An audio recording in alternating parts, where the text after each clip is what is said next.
Cool, let's get started. So we're here today in the Salesforce Park, joined by Rod. Hey. Rod is a Queens alumni. He's moved out here to SF. He was the co-founder of NPM, Node Package Manager, one of the all-time greatest package managers. And now he is the CEO at IDPartner Systems. Welcome, Rod, and it's great to have you here. Thank you. Thank you. Awesome. So when we traditionally start our podcast, we like to start with the journey of the entrepreneur. And for you, we'd like to start with your time at Queens. You're a Queens alum. You studied economics. What was your time like there, and what were some great experiences and some great lessons? When I was there, I sold baseball hats. At the time, the only baseball hats you could get in Canada were big truckers' caps. And I thought, well, those old-time caps that have like leather straps on the back, those are cool. I found some place that could make them. I put a little Queens logo on the front. And that experience taught me more about being an entrepreneur than almost anything else I've done since. I keep coming back to it. Like Elon Musk was there at the same time as me. And I've seen a picture of him wearing one of my hats. Wow. I never sold it to him. That's what product market fit means. I just put the hats in the bookstore. I told them, hey, it's no risk. We'll do it as a consignment sale. And they sold themselves. That's what you want to do with all businesses, is to try and find simple product market fit where the product sells itself. That's the full definition of it. If you have to build a big sales team, if you have to pitch like hell, you might not have found it yet. Yeah. So tell us about what you were thinking come graduation at Queens. You obviously had this hat business going. Why did you consider continuing that and continuing the entrepreneurial pursuit, or no? I had a little bit of a deviation. After Queens, I had like a half credit I needed to pick up, and so I went out for the summer to Calgary. I forgot to double check as I was going across the road. Got whacked by a truck. I was a pedestrian. The truck was doing 90k, 55 miles an hour. I got thrown about 150 feet. So it took a little while to learn how to walk again. Queens totally took care of me. They put me up in the grad student residence. They said, you take a light course load, you'll be okay. They gave me some funds and everything. The university was amazing to me. And during that period, I took a course with a guy called Dan Usher. And he said, nobody's going to hire you. Look at you. You could barely stay awake in class. And I was like just broken up. I had a lot of breaks. He said, go to grad school. And then he handed me a brochure for SFU and said, they'll take care of you. So that's where I ended up. Wow. Yeah, kind of like you never know where life is gonna change you. Yeah. When I was at SFU, I ended up taking a course in derivatives pricing. A lot of partial differential equations, a lot of matrix algebra, and that totally changed the course of my life. And that's where you started your career. Can you talk to us about that first job and what it was like? All great jobs come through friends. Mine came through my thesis advisor, a guy called Robbie Jones. Robbie said, you want a job? Yeah, sure. Have you ever been to San Francisco? No. Okay. I know a guy down there. And suddenly I was working for a guy called Mike Cagney, who ended up being the founder of SoFi and now a huge trading system called Figure. And that's kind of how I ended up down here. And you, early on in your career, you did a lot of business development and sales kind of stuff. But from what I understand, you never really had like a coder or developer background, did you?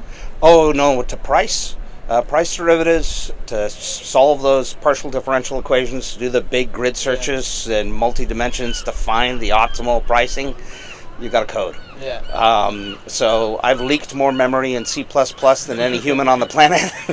I'm not the best of coders, but I do know how to write things pretty well. So I've got a solid technical background. I combined that with the finance background. Yeah. I ended up at an early infrastructure as a service company called Joyent. They're now part of Samsung. Joyent sold Solaris zones, crazy, like way old tech. We ended up with one of my first customers was Twitter, and constantly, they were absolutely terrible at the time. Absolute garbage. It fell over all the time. There was a thing called the fail whale. Twitter would work for a while and then it would crash.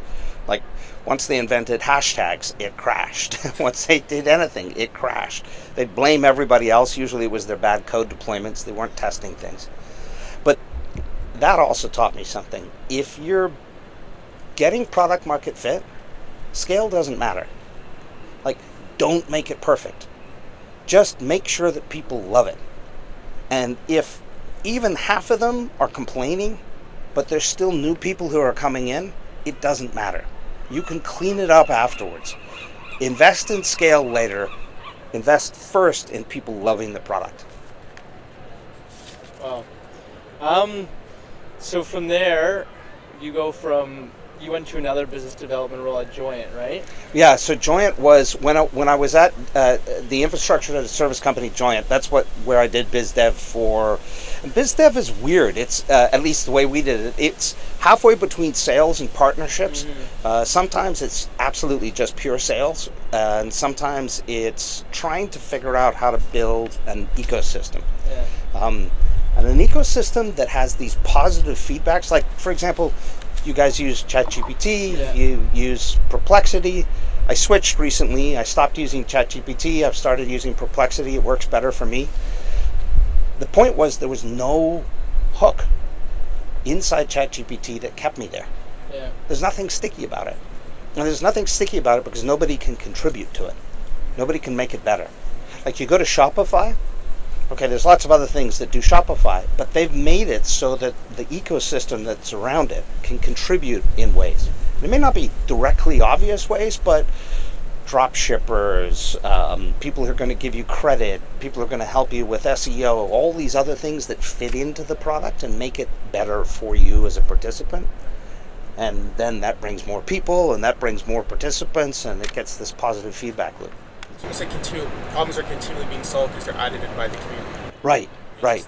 Yeah, and if you can't figure out how to create a network effect, you've just got a tool, and somebody else will come out with your tool. And I would argue that's probably a similar thing as no package manager. It's the same sort of community-driven approach. Yeah. Can you talk to us a little bit about that and your journey with NPM? Yeah, NPM was fun. I was at Joyent, and a Canadian guy, Mark Mayo, came in and said, there's a new thing, it's called Node.js, it's server-side JavaScript. I was an idiot. I told Mark, no, server-side JavaScript will never work. JavaScript's garbage. What I was confusing was JavaScript with my battles with the DOM in HTML. And really, JavaScript's great. It's a really interesting, powerful language, especially for things where you need to take data here, munge it, and move it over there. And Node is particularly great for that. So suddenly this guy, Ryan Dahl, shows up, and we were over in Sausalito fixing things up. Ryan was followed quickly by a guy called Isaac Schluter, and Isaac came up with a way for people to share and reuse packages of JavaScript to make it more powerful. I watched his growth rates and looked at this exponential growth and said, Isaac, I can get this funded. So we went to True Ventures. We got a term sheet in 45 minutes, and off the business went. We started to build it out, and the most important thing there was making sure that people could still adequately participate in the ecosystem. So contributing packages was easy. Discovering how your package was doing was easy. The whole ecosystem part of it, the stability of it came second, although that was critical to get to billions of end users. And there's so many community projects that never are truly able to make it off the ground. Some might have some strong traction to start. What was your secret, I guess, to making Node Package Manager what it is today? Post that first term sheet from True Ventures. How did you really keep the pedal to the metal? So the key to its success is also the thing that makes it really tricky as a business. Everything was free. It's really hard to make it up in volume when everything is free. Like, where and how do you monetize this thing? There are ways to do it, but the ones that we tested weren't particularly successful. I tested a bunch, then I left, other people came in, they tested a bunch. Eventually, Microsoft took over. I don't think that NPM is run as a profit center today by GitHub. I think it's a cost center, a really valuable cost center that helps train their AIs, helps value the system. But it's not the kind of thing where so I don't know that we learnt from success a valuable lesson. I think other than it's very difficult to do unless you figure out ways that other people can make money doing it. So a way that could work with NPM, this ties into the identity stuff that I did. You want to know if the code works and if it has any holes in it. You also want to know who wrote it. So what if there was a way to have not just a software build of materials, but a verified identity software build of materials, a VizBomb? If I was running a government agency, I might want to know that North Koreans weren't writing my code that I'm including in here, for example. And so I might pay to get that, which may get the open source developers paid. Unless you come up with a structure like that layers on and gets people paid, it's tricky. But while you're at NPM, you were able to land some like massive enterprise clients like Walmart, I think. Oh yeah. DocuSign, Visa, I think was one.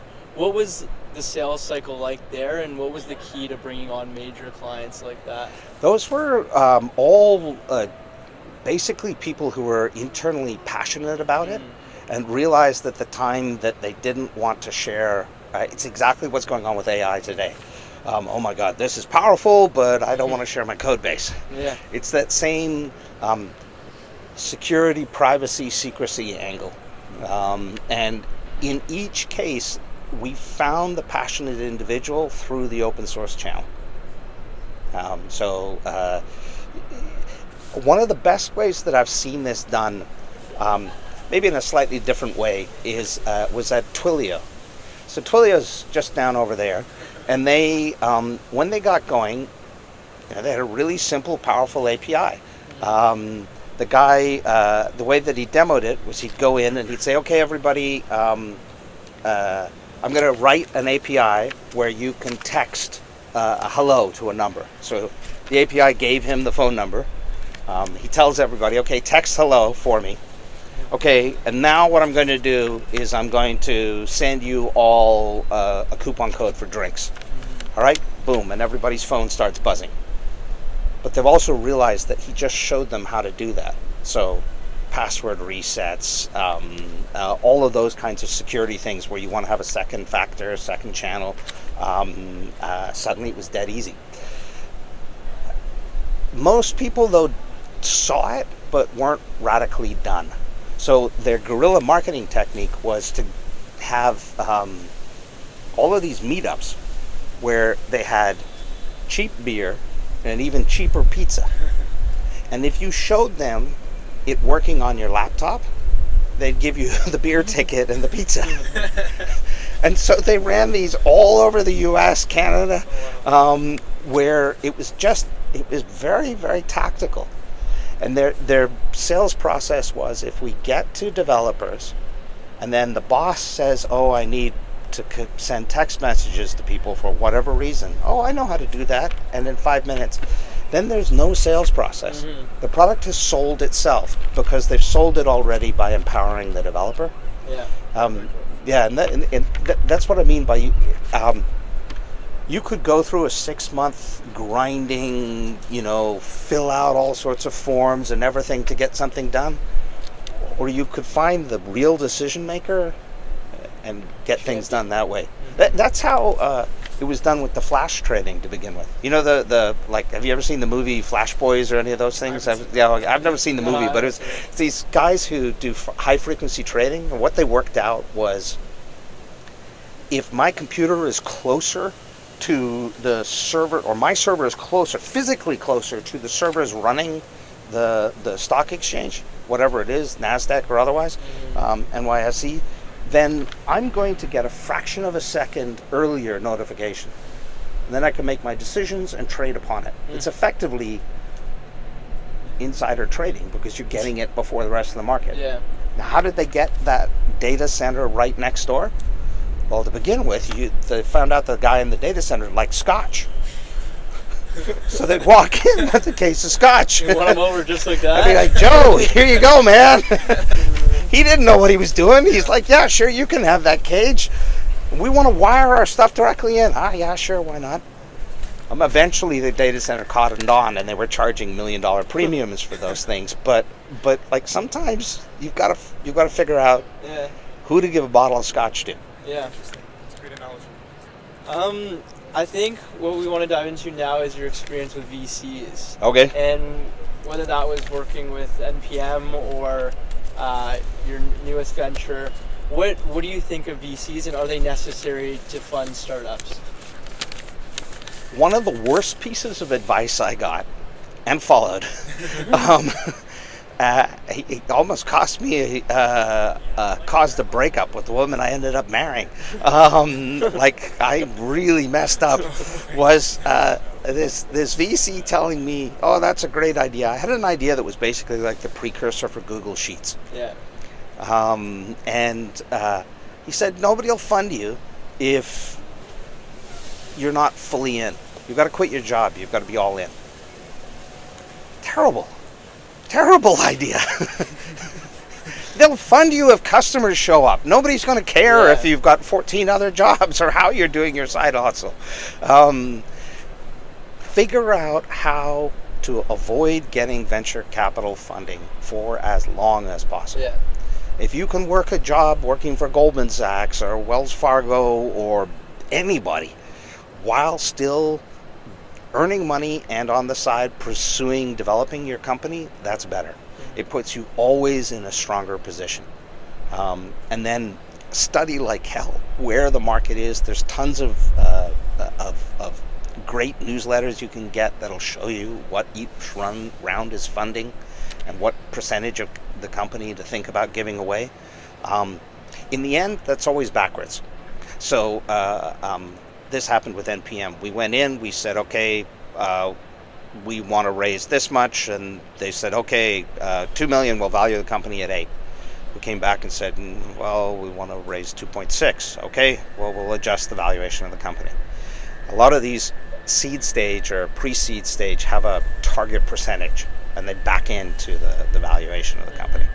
That thing becomes a little bit of a kind of like albatross around your neck for later stages, because you have to then earn your way into it.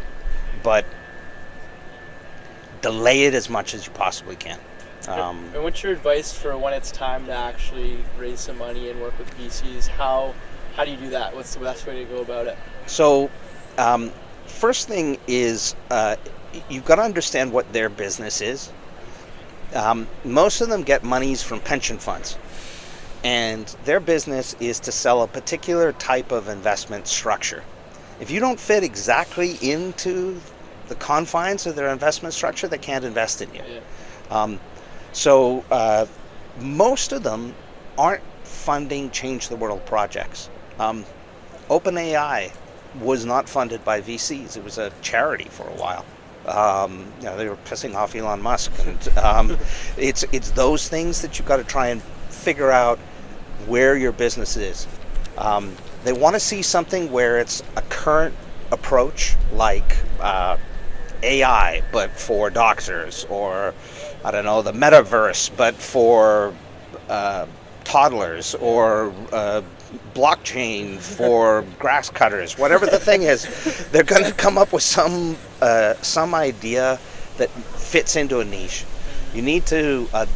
Then most of them have got very quick templates. When you're actually doing the pitch, you want to go through 4 to 10 pitches before you talk to people you really care about. You'll learn from every one of those pitches. You'll figure out how you're saying red flags. You'll either steer clear of the topic, or you'll have the answer right in the deck. The strongest thing is to add at the end of the deck like 4 or 5 questions that are the core objections that you've heard, and then tell them what the answers are. So you then wiped it off. The other thing is you want to try and really get your pitch down to 5 to 10 minutes. That's it. Get them talking as much as you possibly can. Something we talked a bit about off camera as well before we started today is VC always the best way to go? From your experience, if you could do NPM all over again, maybe some other ventures, what's your perspective on that? There are so many mistakes that you inevitably make once you take VC. Everybody hires too many people. Netflix has this thing of if you wouldn't as a manager fight to keep that person, get rid of them immediately. That's really hard to actually do. I think that any founder needs to not just commit to like fire fast if people are a problem. They need to commit to firing. Yeah. Like, we're going to fire 1 in 6 people. It's brutal, it's awful, it's tough, but that's the only way that you can keep the pressure on inside an organization and constantly cull it to the point where you're delivering the best. Other heuristics like, everybody has to be in the office. That works for some companies, but WordPress is a great example. Automatic. Matt Mullenweg's been remote for decades now. Yeah. He's a billionaire. There's no guarantee of any of these things, but I do think putting heavy pressure on, he does something that's really clever.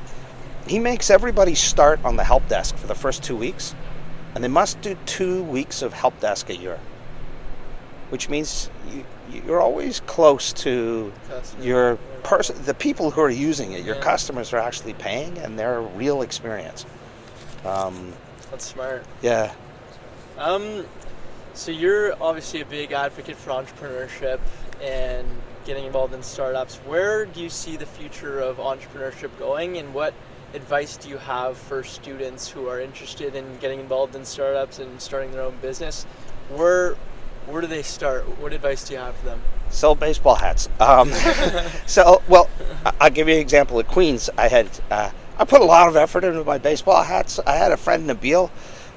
There was a sidewalk sale thing at the end of Frosh Week. Mm-hmm. He used to sell falafels.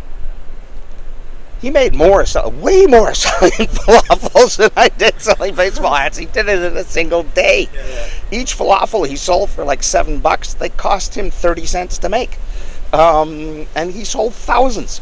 He was just you can find these entrepreneurial experiences all over the place, and they teach you a lot. They're also going to teach you how the people who really run the business, any big business, think and what they care about. And so even if you don't want to be an entrepreneur, thinking about it is important. But then the other thing is, I think just the way that AI is going and the way that businesses are becoming more dynamic and smaller, you're going to have to get to everyone is going to. My cousin's in the film business. Most people in the movie business are behind the camera. She started as a runner getting food for Saving Private Ryan. She's got a picture of her and a young Tom Hanks. She now runs all the locations, all the power, all the people that bring in the lights and the trucks and the everything, and finding the locations and all of that for movies like she did Deadpool and Wolverine. Cool. That was a good movie. Every movie, at the end of it, she's then calling her network. Hey, I'm free. Who's looking for the next thing? I meet these people who are like, hey, I'm a CFO. I do part-time work. I'm a marketing person that does whatever. I do part-time work. I'm a graphics designer. I think a lot of us are going to get pushed towards that. Even like doctors and lawyers are going to get pushed towards that. A lot of doctors here are now, they're not running their own practice. They're working for One Medical, which is now owned by Amazon, or those kinds of systems. Which also means not only do you have to be entrepreneurial to succeed in these, but you also have to make a decision about how you personally are going to accumulate capital. Because wealth doesn't come from hourly earnings. Wealth comes from capital that achieves compound interest. Yeah. So there's 2 ways to do it. You either run a business that builds up value over time, or you invest over time. And if you're a young person coming out, like the smartest thing you can do is is it still called the RRSP in Canada? Yeah. So you either get your RRSP or in here you get your 401k, and if you could do that at 18, if you can do that when you're still in college, it doesn't matter what debts you have. Put the money in. It compounds like hell, and you end up being like Warren Buffett. The other thing in there is thinking about how you're spending your cash. Do you guys know a comic called Hassan Minhaj? He did a thing called Patriot Act. Guys, I'm probably not saying it correct, but I think it's Hassan Minhaj. He's very, very funny. He's hysterical. Look it up. Patriot Act, Hassan Minhaj. He does a 20-minute thing about Supreme. He talks about the hype of Supreme and how the guy paid for people to line up and buy the product. No kidding. He then paid for them to sell it in the aftermarket. He then bought it at inflated prices in the aftermarket, which got more people to do it, and it helped to create the hype engine that then turned it into a multi-billion-dollar brand. That's one way to get product market fit. Absolutely. But it's all about hacking the mistakes in the human brain about our idea of around something's of limited availability. A fancy watch, a fancy car, a fancy anything that is a limited run is a con. You want to find a great car that they make 10,000 of them, which means that you're only paying for what it's really worth, rather than we make 10 of these $3 million Rolls Royces. They're really nice, but if you focus on those things, you're not actually going to be accumulating the capital. Yeah. I wanted to ask you about the mental side of startups, because obviously there's quite different being in a corporate position where you have a boss and you're answering to all that demand versus running your own company and being stressed 24/7, tough to turn it off, you're working all the time. How do you deal with, self-doubt as an entrepreneur in those challenging times? I don't think it's possible. You just run around. You get gray hair. That's it. It's you're no matter where you are, they are coming for you. Like, it's healthy to be paranoid. Like Woody Allen said, They being your competitors? everybody somehow or other, right? The random truck coming down the road, as I found out the hard way. It's not paranoia when everybody is out to get you. And the thing about that is that inside an organization, a big organization, there are layoffs and random things that happen that you have no control over. It doesn't matter how hard you work. It doesn't matter how cleverly you play the political game. Eventually it hits you. When I was global head of identity at Santander, I started running a project with all of the other banks through a thing called the Institute for International Finance. eBay had said, we like the idea of banks verifying ID. That sounds cool. Can you get all the banks? I thought, oh god. All right. I went back to Santander. I said, how do I do this? Turns out there's like Davos for banking. It's in Washington, D.C. It's called the IIF. I showed up. There they all are. It's like, Jamie Dimon and all of these people show up once a year for these things. It's crazy. You can tell they're in town because the private jets are all normally commercial jets. They're like painted up Boeings and Airbuses. Anyway, inside that organization, our entire Santander team here was about to get laid off because of a bunch of political things, profit things, smart business decisions, I think, at the end, and the pandemic. So there's many aspects for why it was getting. I managed to get the head of the IIF to send the head of Santander a thank you letter saying thanks for all the great work Rod was doing. That kept me there for another year. Yeah. So thank you letter, super powerful, super smart political trick a friend of mine in the organization taught me.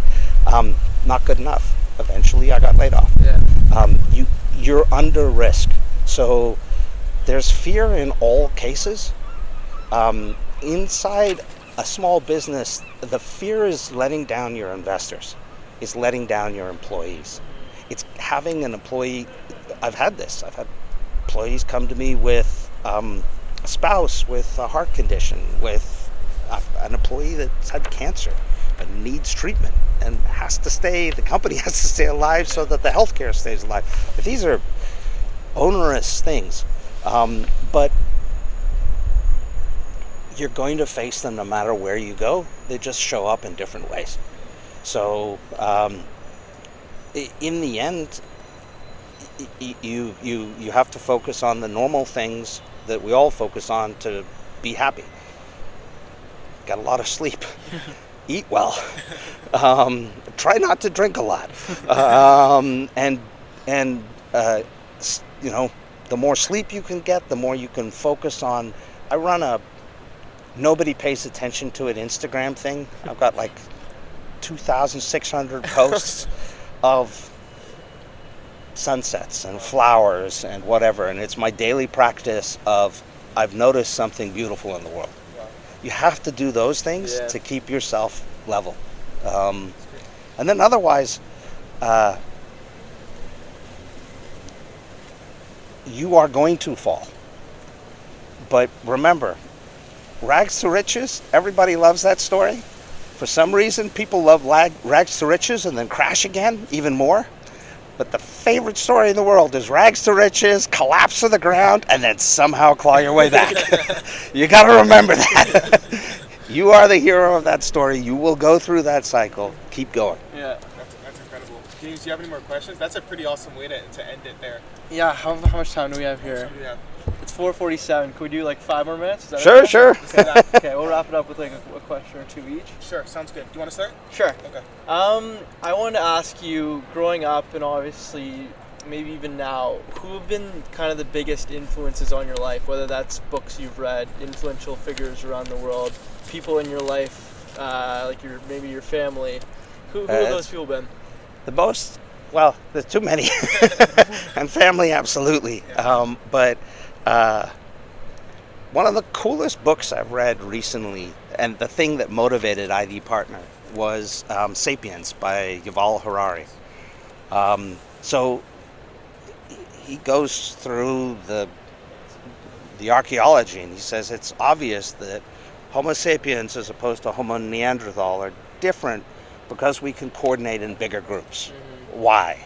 We can tell ourselves stories that help us to coordinate. So whether those are stories about a deity or a legal system or any of these complexities, in the face of things like AI, where you no longer know what's real, the truth of those stories, the kernel of those facts, always comes down to who said it. And that's what drove my entire deep dive into a digital identity. How do we verify that somebody is who the hell they claim to be? But it also got me thinking about a separate thing, which is, and I don't know how it kicked off, but this is something that struck me. What's our goal? Like, think about us collectively, right? Maybe as a nation. What's America's goal? What's Canada's goal? It can't be just the pursuit of happiness. I've seen people who just pursue happiness. They're addicted to something, and it's actually a terrible end. Our goal is something much simpler. Our goal is to thrive. That's the purpose of life. It's to replicate, to grow, to adjust, and thrive. How do we thrive? That becomes the question. That becomes the challenge. For humanity, it means being able to coordinate effectively. That's our trick. That's our trick. I guess building upon that, when we get old and gray, James and I, maybe 50 years from now, what do you hope the world looks like? What do you think would be a thriving Canada, a thriving America, a thriving world? What would that look like? Perhaps in the context of AI and how that plays out, and how that changes the world.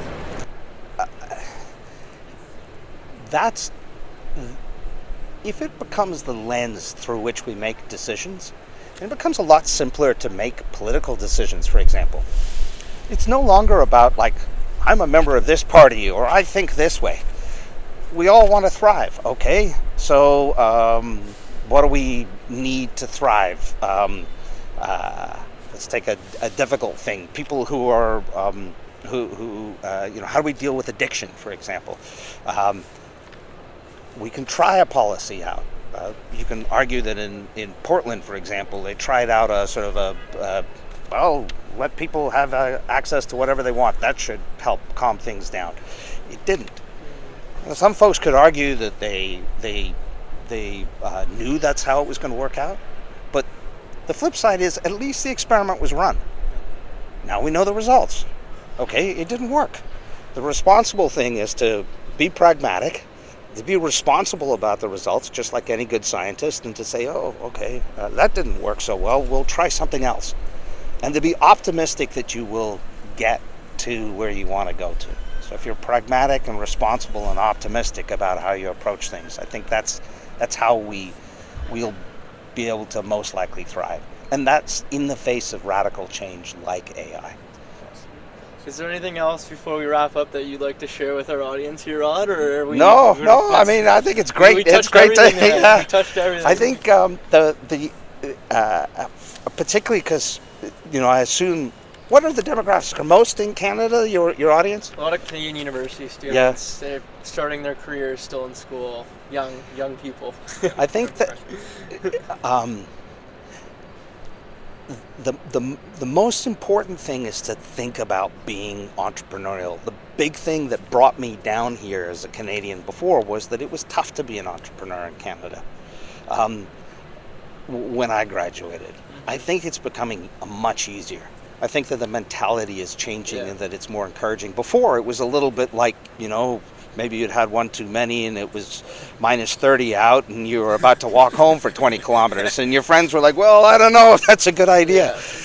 Yeah. The socially acceptable thing in the Bay Area is you tell me you're going to do, I don't know, you're going to generate energy from kites. Okay, I'm not going to worry about anything. I'm going to say, fantastic, that's great. Yeah. Here's how I can help you. Here's who I can connect you with. Here's what I can cheer you on with. That's how, and America gets into lots of trouble because it's overly optimistic, right? Huge trouble, world-class trouble because it's overly optimistic. But it is its great charm and its great strength. And I think that's something the rest of the world can learn from. And something that Canadians have all the skill. They definitely have, on average, just incredible universities. The quality of folks coming out, the quality of the education that folks get up there is amazing. Yeah. And they get it without, the average American university graduate is saddled with like $50,000 worth of debt day one. That's not the case in Canada, right? If you've worked hard during the summers, you should be okay. Yeah. Maybe sold a couple extra falafels. Or hats. Or baseball hats. Okay, guys. Well, thank you. Thank you so much, Rod. Thanks so much for coming on, Rod. I appreciate you taking the time with us today. And it was nice to meet you in this beautiful garden here. Salesforce Park. Yeah, it's a nice location. It is pretty amazing. Yeah, this is the tough San Francisco that they all tell you about. It's insane. It's so beautiful. Anyway. Well, thank you, Rod. All right, you're welcome. Amen. Yeah. That's great. Thanks, Rod. That was great.